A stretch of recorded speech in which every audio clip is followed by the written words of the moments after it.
Hey folks, welcome back to another episode of Boots and Back Roads. In this video, we're doing a little science experiment. If you have a Class B van and battery power, this episode's for you.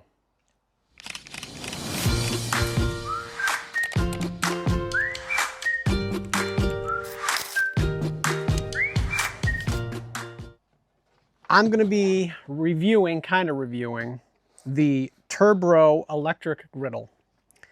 Now, if you followed our episodes in the past, you'll know that we use a Blackstone 17-inch propane griddle. We love it, works awesome. And our 2024 sequence, we actually have a 2-burner propane stove in the van, and we have the auxiliary port outside of the van, and we hook the Blackstone up to that, and we cook on that most of the time. But one of the things that I see asked all the time on the forums is about cooktops and battery power. What do I do if I'm boondocking? How do I do this? How do I do that? So I wanted to do a little science experiment with an electric griddle and see what happens on our van. So we have an AGM own-in van. We have 200 amp hours of AGM batteries. We have an own-in generator. If we're hooked up at a campground, power is unlimited. If we want to turn the generator on, power is unlimited. But what happens if we're boondocking? If we're at a state park campground, or if we are somewhere off-grid at a harvest host and we have an electric griddle, whatever you want to call it, can we run that? Do we have enough power in our batteries to run that without using the propane, without using the generator, and without hooking up to shore power? The reason I bring this up is because what I've noticed is I think 2023 and up, they don't have the propane stove anymore. They have a single burner induction griddle that comes with the van, and that's your cooktop. If you're not going to use propane on the auxiliary port, and you're going to just use what comes with the van, then you have this 12 to 1500 watt induction cooktop that comes with your van. And if you have an AGM own-in van, guess what? You have a 1000 watt inverter. How does a 1000 watt inverter power a 12 to 1500 watt induction cooktop? It doesn't. So that means you have to be hooked up to shore power, or you have to have a generator. And even folks that have the lithium vans with a 3000 watt inverter, you know, most of those vans come with 200 amp hours of lithium. So if you're using something that pulls 12 to 1500 watts of power, you know, you're going to burn through your batteries pretty fast. So this cute little thing supposedly runs on 300 to 600 watts. The temperature range on this, and again, I'm going with the specs from the website, 300 watts at 100 degrees, 600 watts at 465 degrees. It also claims that it will heat up from the minute you plug it in to 465, 2.5 minutes. So we're going to do a little experiment. I have our van unplugged. No generator on. I'm going to turn the inverter on. Our batteries are currently at like 12.6, and I'm going to see what happens when I cook some burgers and hot dogs. So stay tuned. All right, let's check my batteries. Go Power says 12.7. Up here says 12.5. I'm going to go ahead, pop my inverter on. So comes in this neat little carry case, which kind of is what sold me on it, because this fits in the passenger side storage area in our 20L. Pretty slick, and I think actually we had it in the pizza oven this last weekend. So takes up way less room than that Blackstone does. Not that we're going to switch necessarily, but all right. Ooh. There it goes. So looks like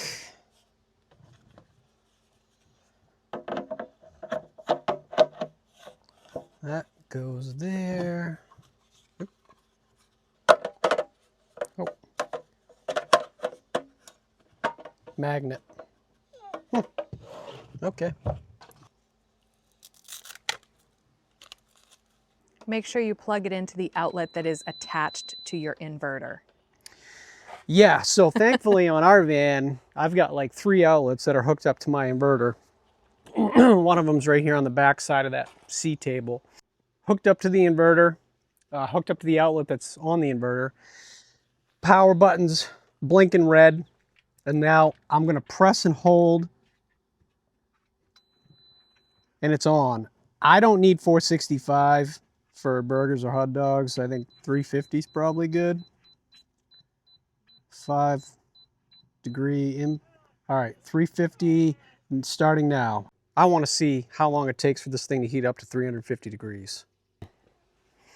All right, 5850. So that is 1 minute and 25 seconds for this grill to turn on and heat up to 350 degrees. Now, I'm looking at my battery power here. My Go Power says 12.6. And my coach says 12.4. So it did take a hit. I mean, it went down like what, 0.1 or 0.2? I'm asking my wife because she knows all these things. I don't know these things. It was at 12.5 and it's at 12.1 now? 12.4. Oh, so 1. Yeah, okay, cool. So didn't take too much of a hit. It's still on, it's running. Now I just got to cook with it and let's see what happens.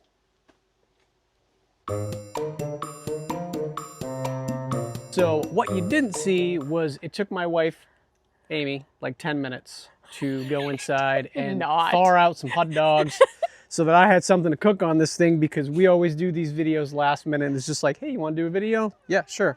Do we have food? No, we don't, but now we do. Red hot dogs, because this is Maine. Some good sizzle. Yeah, I gotta have them all in the right direction. I'm gonna cook these and we will come back after I'm done so you don't have to watch me cooking because that's boring.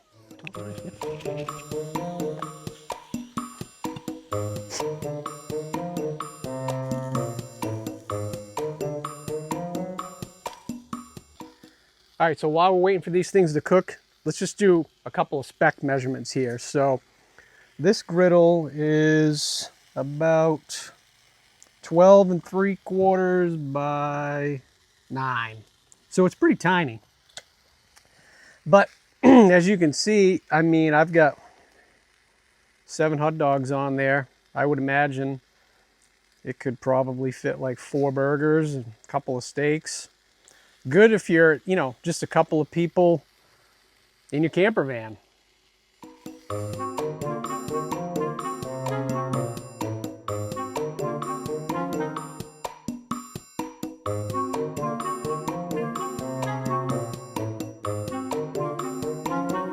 My experience with this so far, the raised little rib portion on this thing is where your cooking's at.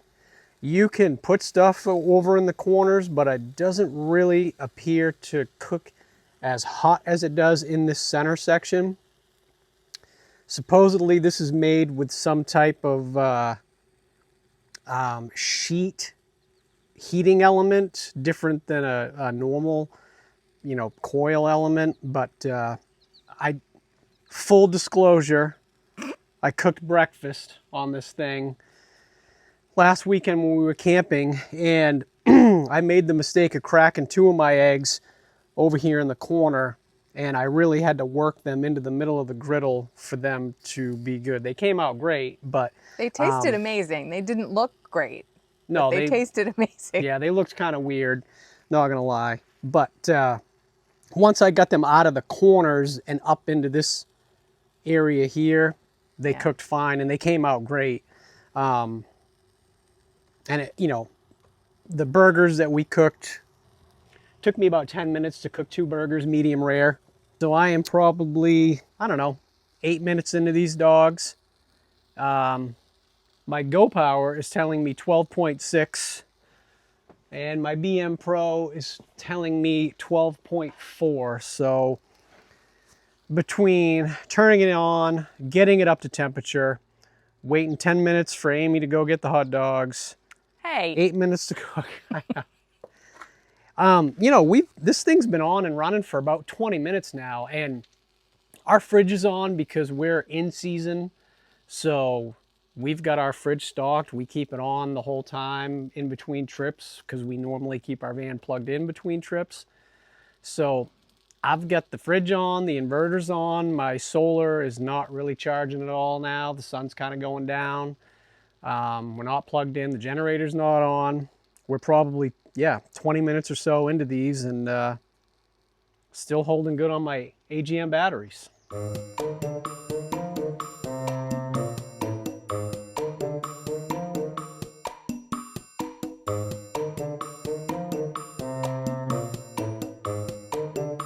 They good for you? They're great. You want me to package them up? Let's have some dogs. So I was able to cook our meal, spend 20, 25 minutes, whatever, using this on a 1,000 watt inverter on an AGM owned van. Now, if you have, you know, a home build, camper build, not a manufactured like a Thor or Winnebago or something like that, and you have limited battery capacity, I would say this thing works pretty good. If you don't have propane and you need to use electric, you can't run a generator. You got to use your inverter and your batteries. Even if you have lithium batteries, this used almost no power. Am I going to change to this as opposed to the Blackstone? That's to be determined. But I hope this gives you guys, you know, another option, because when it comes to these camper vans, Class B vans, you know, everything is about power. And again, what do we cook on? How do we use propane? Do we use electric? Do we use a griddle? You know, we have to use what we have available to us and what uses a little bit of power. And I just, you know, it floors me that Thor is putting a single burner induction cooktop in the new vans that uses more power than your inverter capacity. I think this is a cool thing to use. 300 to 600 watts. It used almost no battery. I mean, I think it went down 0.1, maybe 0.2 volts. This is not a paid promotion. We paid for this out of our own money. Yeah, yeah, yeah. We don't have sponsors. We don't get paid for any of this stuff. Yeah. We saw this online as a low wattage electric option for your van. It's expensive. I'm not gonna lie. I think it was expensive. Yeah, we got it on sale for like 114 bucks. Right. It was a flash deal. So I think regular price is $150. We got it $114.95. Yeah. So you can find it cheaper if you find those flash deals. Yeah. I'll link this in the description. But, you know, again, the cheaper ones that we looked at and that we had saved and that we researched, 1,200, 15, 16, 1,800 watts. I can't run that on my inverter in an AGM owning van. Right. That, and they were, any quality ones were $70, and it didn't come with a case. So then the case is another $30. So you're up to $100 in just a regular 1,200 watt griddle. Yeah. So, I mean, yes, they're a little bit bigger, but if there's just the two of you, how much food are you cooking? Yeah, I mean, so far, we've done, so far we've done breakfast, and I cook a full breakfast. Yep. Burgers, and now hot dogs. Yep. We had plenty of room on this. If anything, maybe it'll make us cook less food, so we're not eating quite so much. I don't know. So I'm also going to show you the cleanup of this device. Yeah. Because that was slick. One of the things, again, that has made us think twice with the Blackstone is that they take a ton of prep and a ton of cleanup at the end, you know? And yeah, this thing cleans off. So how long do you think your Blackstone cleanup takes? So 30 minutes at least. 30 minutes. To 45. So that's 30 or 45 minutes that we could be at a campfire enjoying s'mores. Yeah. We could be visiting with friends and family. We could be taking the dog for a walk. If you want to visit with family. Let's go eat. Okay, and here's our finished product. Which one of these hot dogs would you prefer? Which one do you think is Amy's? And which one is BJ's? Let us know in the comments. As always, thanks for watching.